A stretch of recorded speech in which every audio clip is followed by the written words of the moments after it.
guys! Welcome back to my YouTube channel. Once again, ayan, luluto tayo ng upo with malunggay. Ayan, of course, meron tayong pansahog na sardinas.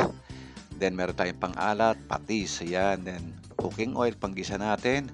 Of course, hindi mawawala yung ating sibuyas at bawang na panggisa natin. Lalagyan natin ng powdered paminta.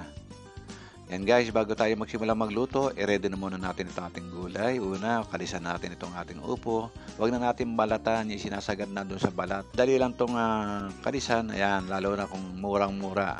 Then hiwain natin, then pagkahiwa, ay mayan na rin natin itong ating malunggay. Ganyan lang kadali guys ang pagluluto niyan. Very nutritious, budget friendly pa itong ating recipe sa pagkakataon na ito. Doon sa hindi pa mga nakaka-subscribe, click nyo lang itong ating subscribe. And then, click nyo na rin itong notification bell para every time na nag-upload ako ng video, na-notify kayo. Huwag nyo na rin kalimutang i-like at i-share itong aking cooking lesson video. Simple-simple itong guys. Tiyak na matututo kayo. Basta simulan nyo lang itong panonood ng video from beginning then to end. Ayan, hinihimay na natin itong ating malunggay leaves. Then pagkahimay na itong ating malunggay leaves, i-ready na rin natin itong ating bawang at sibuyas. Hiwain na natin itong bawang at sibuyas. And then pagkahiwa nitong ating bawang at sibuyas, buksan na rin natin itong ating sardinas. Para naka-ready na. Wala nang abala pag tayo ay nagluluto. Lagay na lang tayo na lagay. Yan.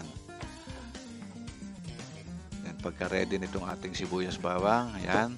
Ready na rin natin itong ating sardinas. Yan ay sardinas na pula. Ibig sabihin, spicy yan, maanghang.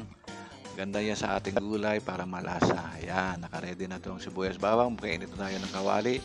Then pag mainit na itong ating kawali, lagyan ng konting mantika. Then igasin na natin itong ating sibuyas.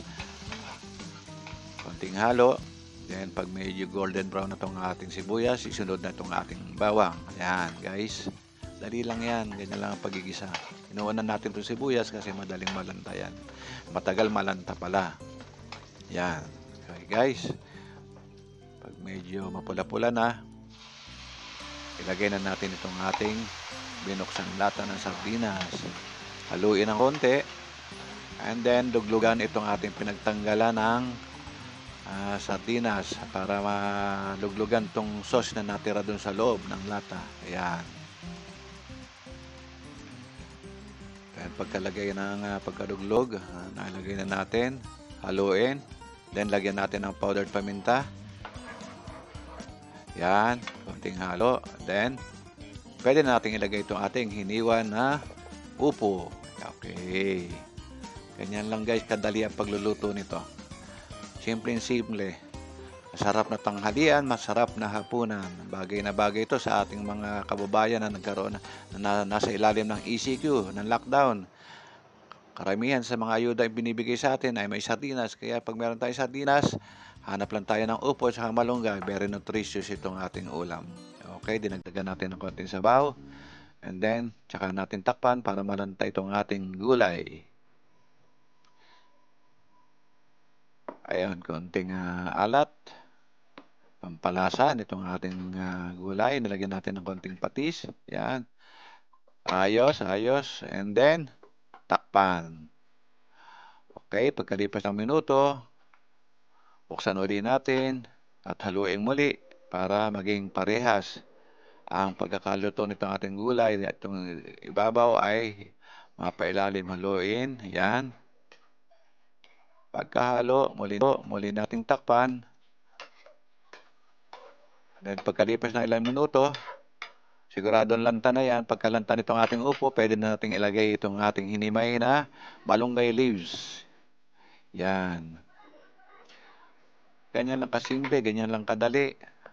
Then, pag nailagay na natin itong malunggay, paglanta na, tikman natin. At pag-aayos na itong ating alat, okay na. Pwede na natin ihain sa ating hapagkainan. Tama-tama guys ito sa ating hapunan at tanghalian. So, yan lang guys. At sana nagkaroon naman lang kayo ng konting kalaman dito sa aking cooking lesson video. Hanggang sa muli nating pagkikita, maraming salamat at God bless.